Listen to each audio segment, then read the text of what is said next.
다윗의 신복들과 요압이 적군을 치고 크게 노력한 물건을 가지고 돌아오니 아브넬은 이미 보냄을 받아 평안히 갔고 다윗과 함께 헤브론에 있지 아니한 때라.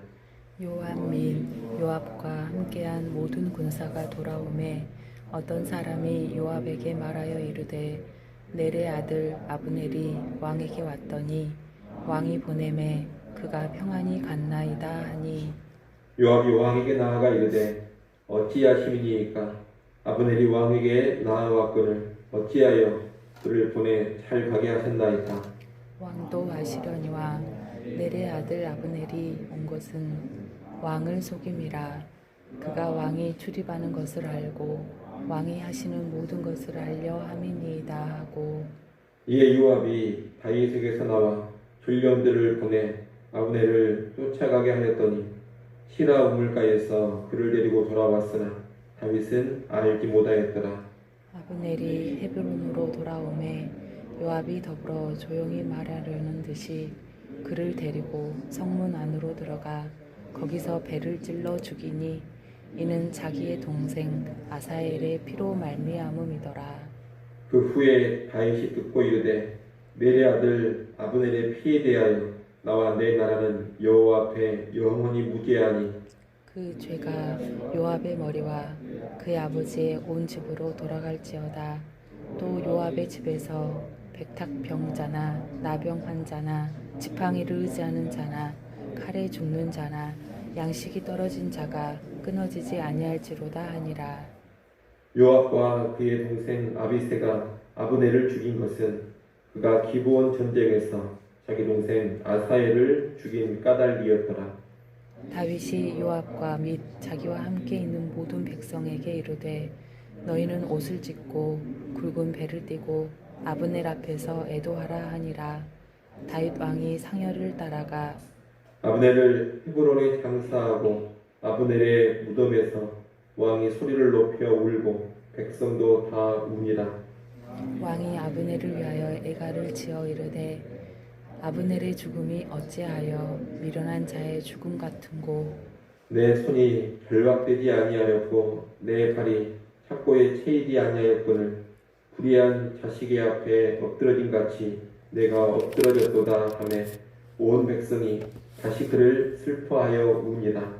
석양에 못 백성이 나와 다윗에게 음식을 군하니 다윗이 맹세하여 이르되 만일 내가 해 지기 전에 떡이나 다른 모든 것을 맛보면 하나님이 내게 벌 위에 벌을 내리심이 마땅하니라 하매 온 백성이 보고 기뻐하며 왕이 무슨 일을 하든지 무리가 다 기뻐하므로 이날에야 온 백성과 온 이스라엘이 넬의 아들 아브넬을 죽인 것이 왕이 한 것이 아닌 줄을 아니라.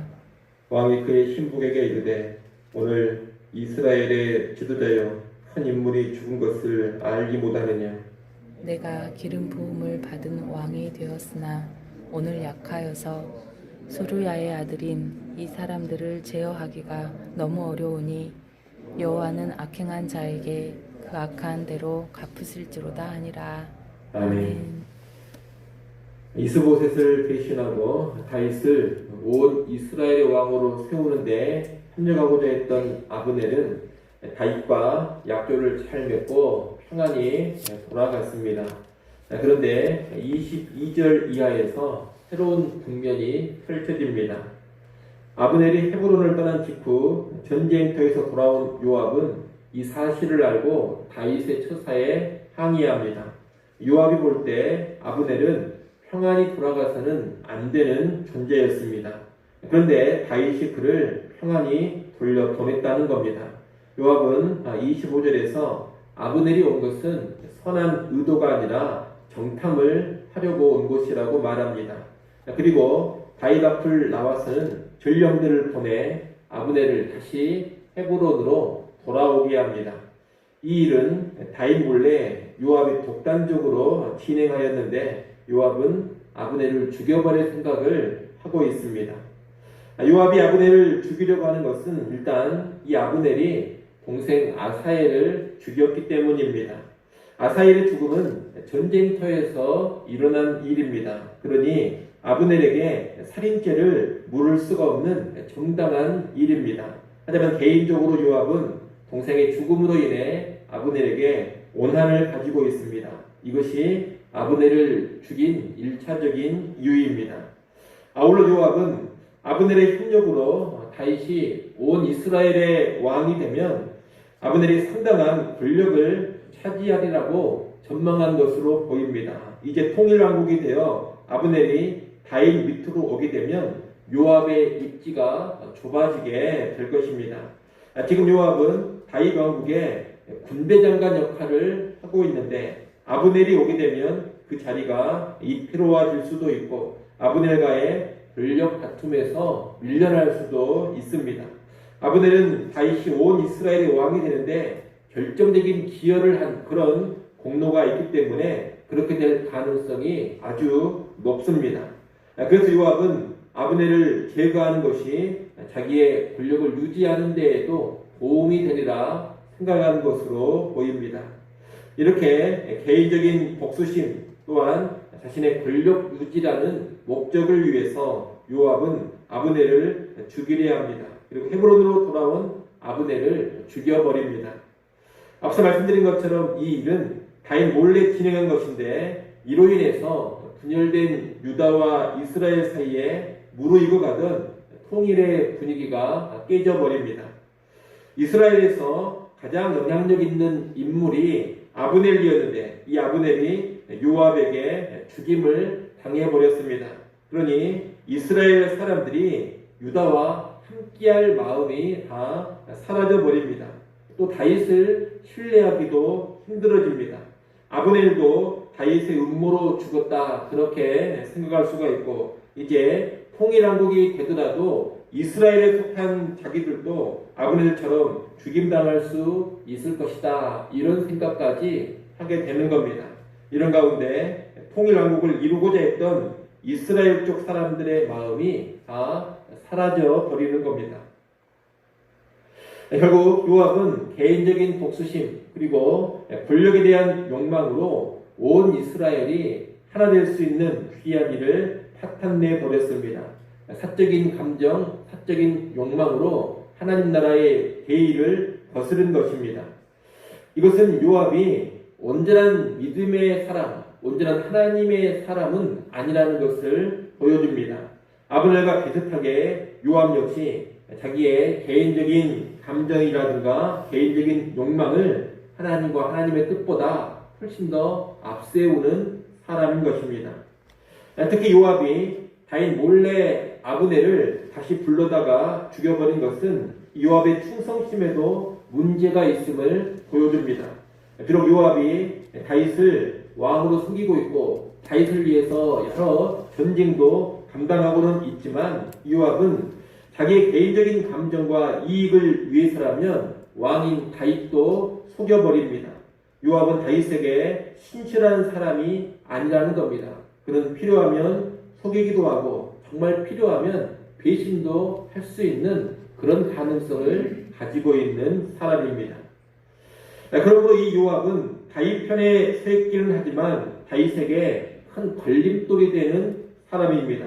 실제 오늘 본문에 보면 다윗은 38절, 39절에서 수르야의 아들들이 참으로 불편한 존재들이라는 것을 이야기하고 있습니다.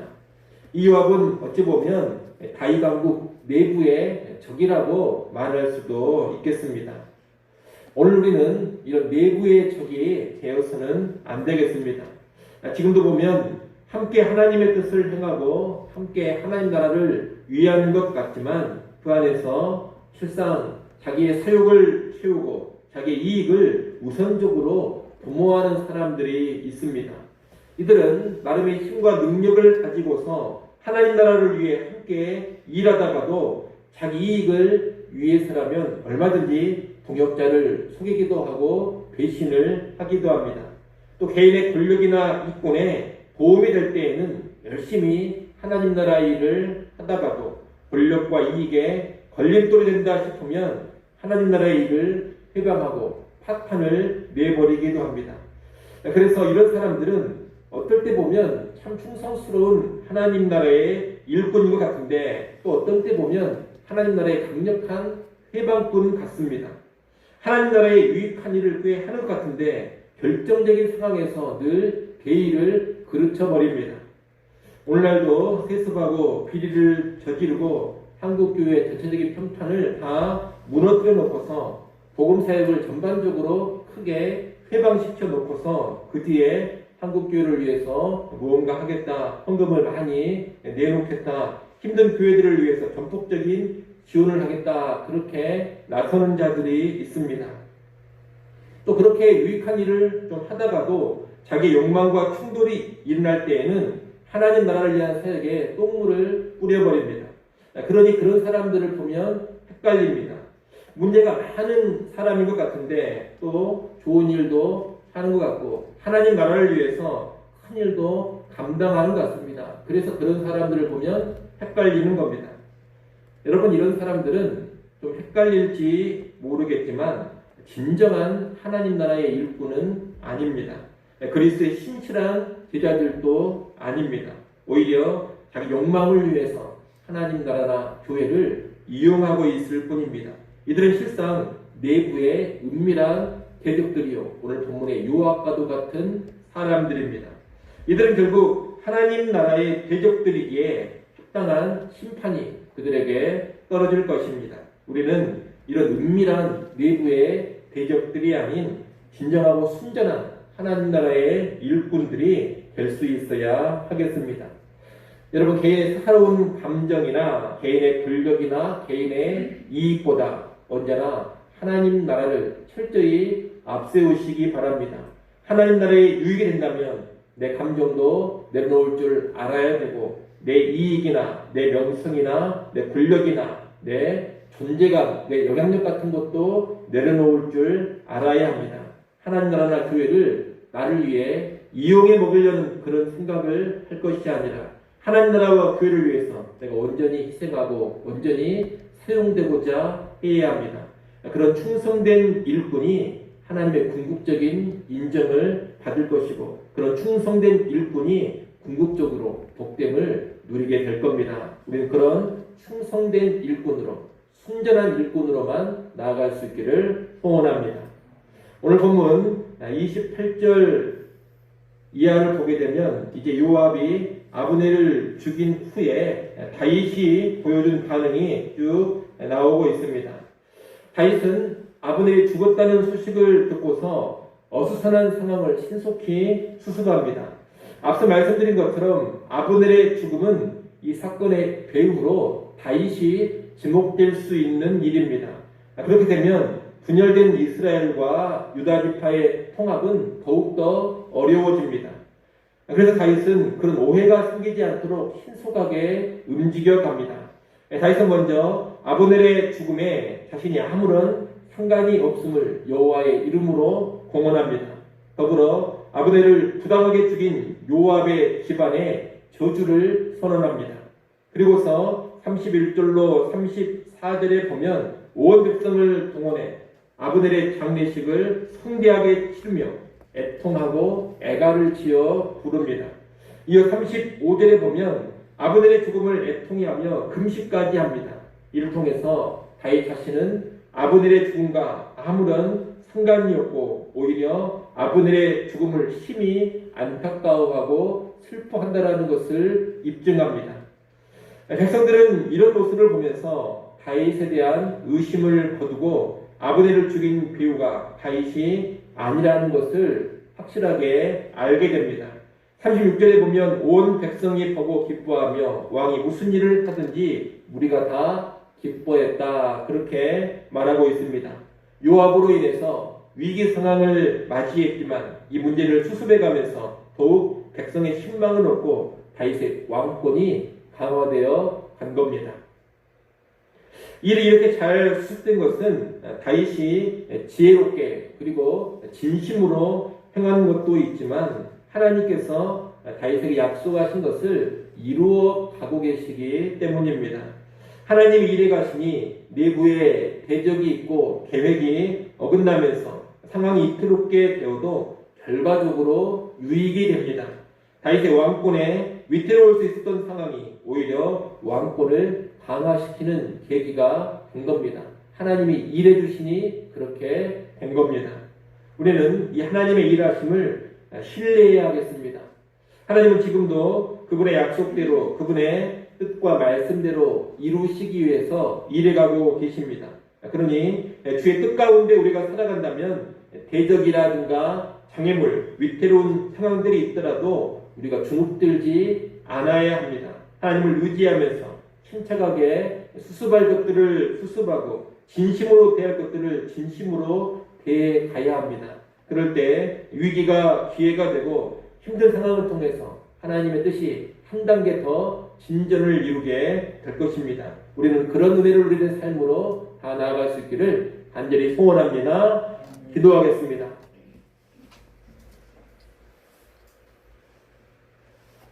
하나님 아버지, 오늘 우리가 이 땅에서 온전한 하나님 나라의 일꾼, 순전히 충성된 하나님의 사람들이 되게 하여 주시옵소서.